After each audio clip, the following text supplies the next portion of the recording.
رانا فرحانين ما فيسا ما نعملوا ريديماراج في حياتنا.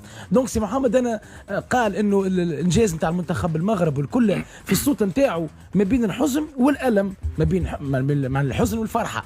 فرحة المنتخب المغربي شرفنا كعرب كمغاربة كأمة إسلامية عربية، ما بين حزن لحالنا زادة. أنت شنو بقى في الذاكرة وبعد بالطبيعة باش نربطوا الحديث مع بعض؟ شوف فما برشا احداث اذا نرجعوا شويه بالريتروسبكتيف بتاعنا في السيزون بتاع 2022 فما برشا احداث سيرتو اذا نرجعوا نحكيوا على كورتنا ونحكيوا على منتخبنا ونحكيوا على وضعنا الحقيقه مؤسف ولا مؤلم، وضعيه خايبه لكره القدم التونسيه. نحكيوا على انفراستركتور كما قال محمد ديجا حكى على لي ديتاي الكل وعرج على لي ديتاي الكل.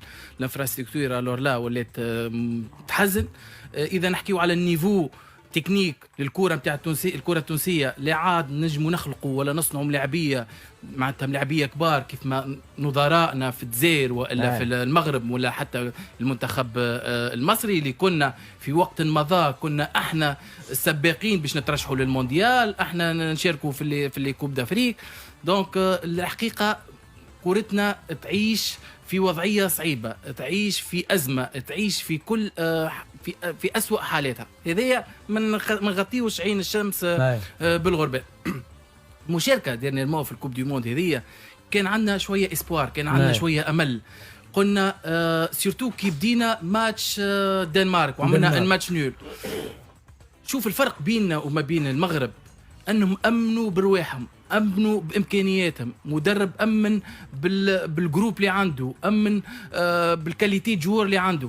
احنا كنا نجموا نوصلوا للعين ونشربوا، احنا ما وصلناش العين وما شربناش.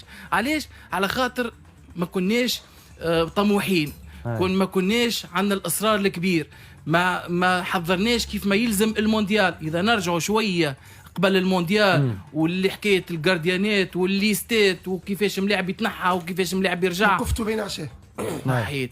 دونك هذه عوامل ما تخليناش نقدموا في الكوره نتاعنا، ما تخليناش نجموا نعملوا انجازات. اليوم المنتخب المغربي عمل انجاز، عمل انجاز كبير برشا وكملوا 2023 وفرحانين، 2022 فرحانين وداخلين في 2023 وعندهم امل وتفاؤل كبير.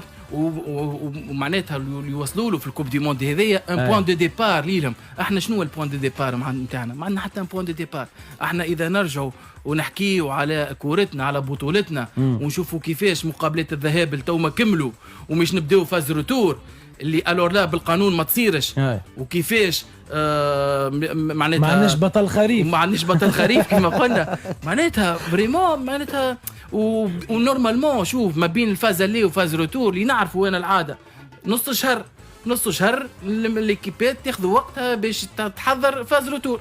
احنا ميم با جمعه، احنا ديزينياسيون نورمالمون انت تعرف سي محمد تصير قبل نص شهر، احنا يجيو قبل 3-4 ايامات يعمل لك ديزينياسيون.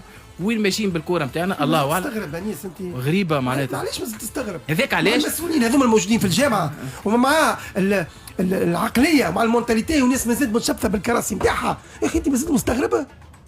شنو لازم تستغرب؟ بس انت تشوف قرارات عشوائيه وتشوف